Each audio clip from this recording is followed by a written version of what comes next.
이 시간에는요, 초대교회 신앙 고백의 발달에 대해서 한번 생각해 보겠습니다.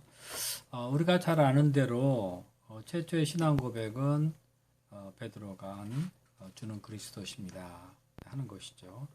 물론 이때 베드로는요, 예수님이 누구신지 그리스도로서 아주 정확하게 알았습니다. 예수님께서 제자들을 데리고 다니실 때 목표하신 바가 있는데 바로 예수님을 제자들이 그리스도로 깨닫는 것이었어요. 그러나 이제 이때 베드로가 생각한 그리스도는요, 예수님이 말씀하시는 그리스도하고는 좀 그 그리스도관이 달라요.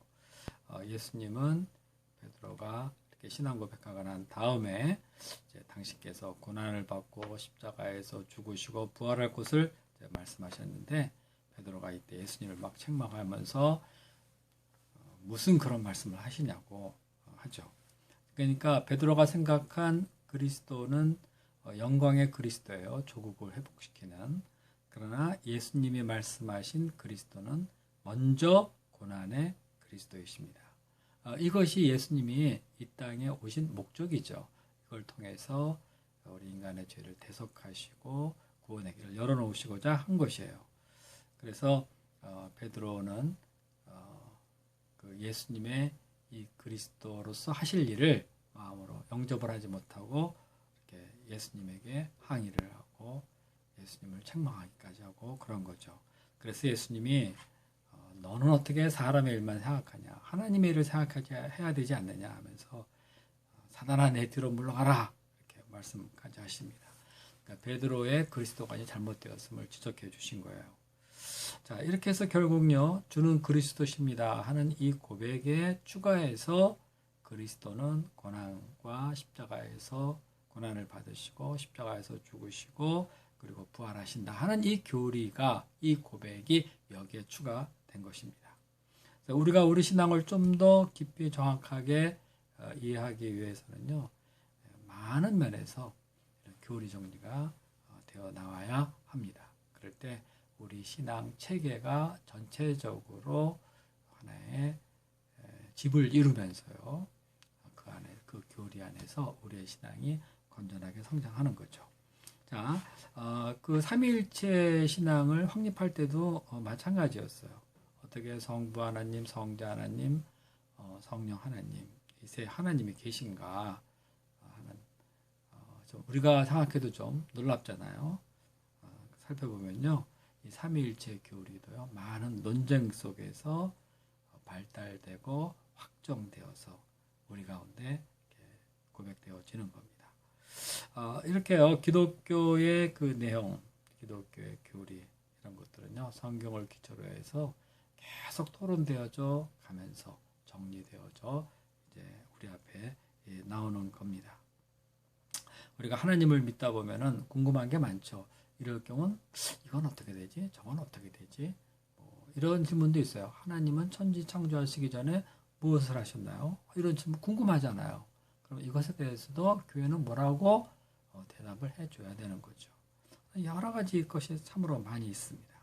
그래서 이런 궁금한 얘기들을 자꾸 물어보고 그리고 교회 안팎에서 이런저런 이단적인 이야기들, 그 인본적인 이야기들 자꾸 주장돼 나오니까 성경의 기초에서 이런 것들을 정리해주고 퇴치해주고 그래서 교회가 건전한 신앙 위에 설 수 있도록 교리 확립이 되어 나가는 겁니다.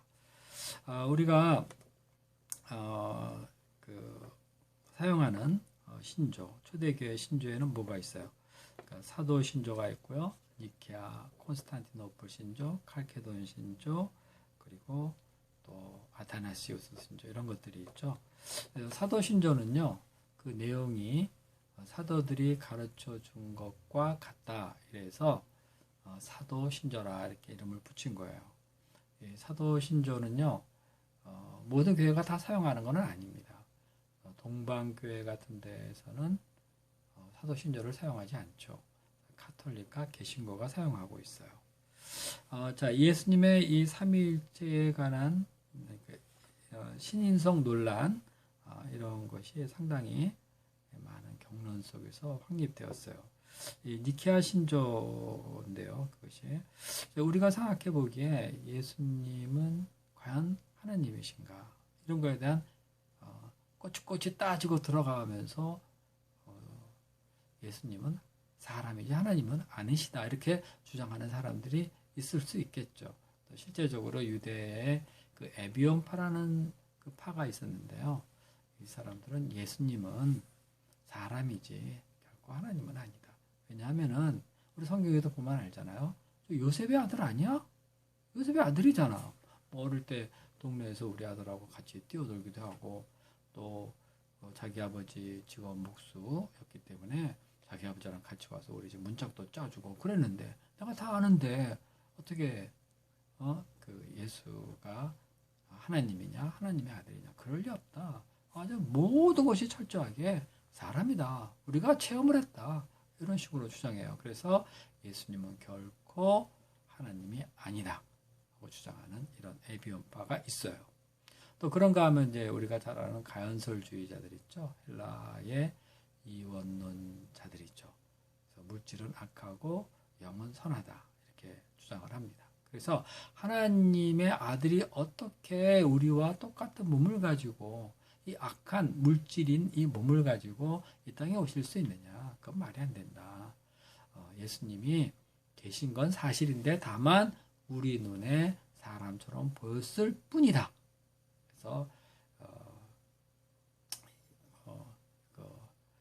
이런 사람들 주장하는 게 소위 말해서 가연설자들 이야기예요. 눈에 보이기만 했을 뿐이지 실제로 우리 가운데 있었던 건 아니다 이렇게 주장하는 사람들이에요. 이런 사람들은 어때요? 예수님의 신성은 인정하지만 인성은 절대로 인정하지 않죠. 그러니까 아까 말한 에비온파와 가연설주의자들은요 완전히 반대가 되는 사람들이죠. 자, 그런데요 이제 이런 문제들이요 본격적으로 토론되기 시작을 합니다. 성경을 보면은 예수님을 하나님의 아들로 고백하는 부분이 나와요. 나의 주, 나의 그리스도이십니다 하는 이런 고백도 있고요. 그러니까 과연 예수님은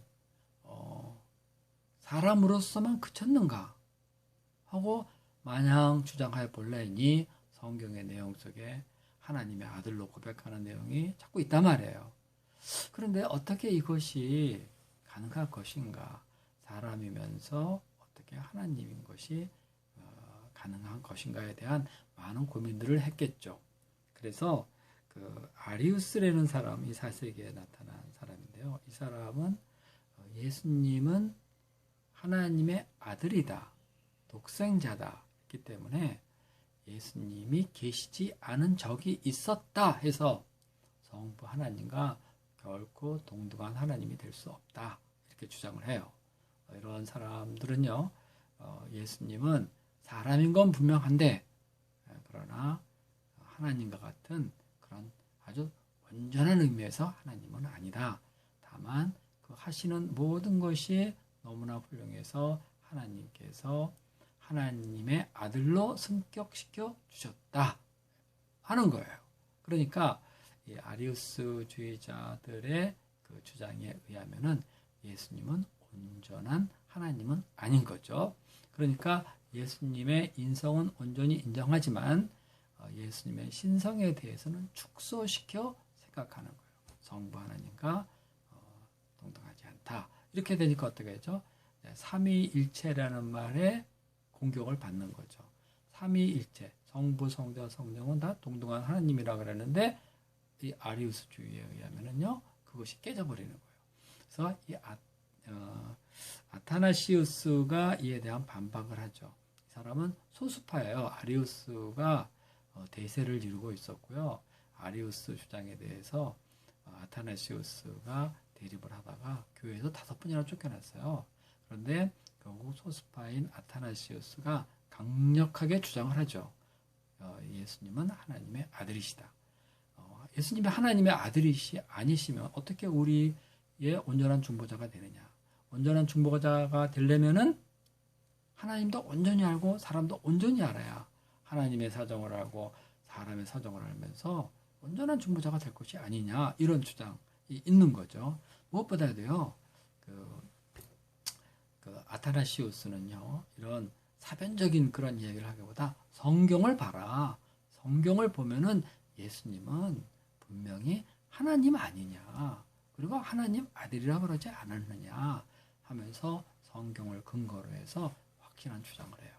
그래서 결국에 이 아리우스, 아타나시우스 논쟁에서 최종적으로는 아타나시우스가 인정이 되어집니다. 그래서 성부 하나님과 함께 성자도 온전한 하나님과 동등한 하나님이다.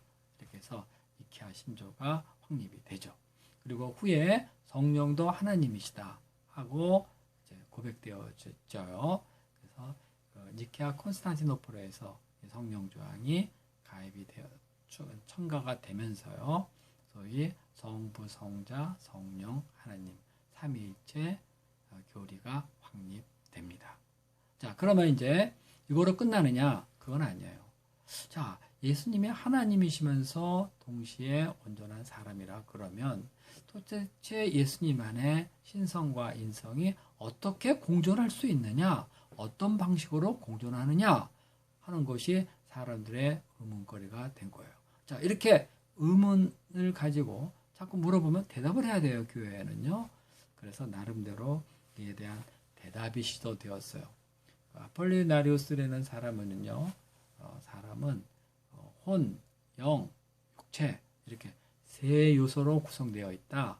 그런데 혼과 육체는 사람의 것이고 이 영의 부분에 해당되는 부분은 그 로고스, 곧 하나님이 들어와 거기에 자리 잡으심으로써 인간은 예수님은 온전한 하나님이시고 온전한 인간이시다. 그러니까 영이라는 그 부분을 하나님이 들어와 계시니까 하나님이고 인간이다 이렇게 얘기를 하는데 어때요? 영이면 사람의 영이어야지 그게 온전한 인간 아니에요? 그러니까 아폴리나리우스는 결국에 너 잘못했어 해서 정죄되어집니다. 그러니까 아폴리나리우스의 주장에 의하면은 예수님이 온전한 인간이라고 하는 그 내용이 축소되어지는 거예요. 왜냐하면 영은 하나님이니까. 자, 그래서 또 다른 사람이 생각을 했어요. 유티케스라는 사람은 신성과 인성이 예수님 안에서 믹서가 되어 있다. 혼합되어 있다. 그러니까 제3의 그 무엇으로 바뀐 거예요. 이거를 단성론이라 그런 신성도 아니고 인성도 아닌 하나 그 두 개가 뭉쳐서 하나가 됐다 그러는 건데 단성론이라는데 이것도 어때요? 어때요? 하나님도 아니고 인간도 아니고 섞여버렸으니까 온전한 하나님, 온전한 인간이 아니에요. 유티케스의 이 주장은 신성도 축소하고 인성도 축소하고 그래서 이단으로 정죄되었습니다. 그런데 이제 네스토리우스라는 사람이 나타나죠. 이 사람은 예수님 안에는 신성의 인격과 인성의 인격 두 개가 있다. 그래서 사람으로서 역할할 때는 사람의 인격을 사용하고 그리고 하나님으로서의 능력을 나타낼 때는 하나님으로서의 인격을 사용한다. 그러니까 그 인성과 신성이요 필요에 따라 막 왔다 갔다 거리는 거예요. 그런데 어때요? 예수님은 분명하게 한 분이시죠. 하나의 인격을 가지신 분이세요. 하나님이시면서 인간이신데 하나의 인격을 가지신 분이에요. 그런데 이 인격이 둘이서 왔다 갔다 거린다. 말이 안 되죠. 나름대로 그럴듯하게 생각을 해보면서 신성 존재 방식에 대해서 연구하고 말해봤는데 그것도 틀렸다 해서 정죄되고 쫓겨났어요. 결국에는요.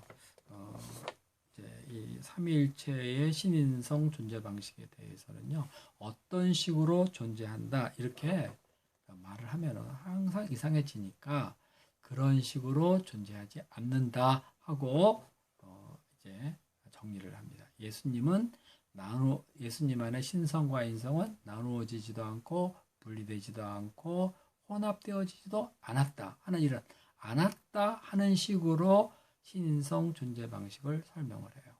이것이 우리가 아는 칼케돈 신조입니다.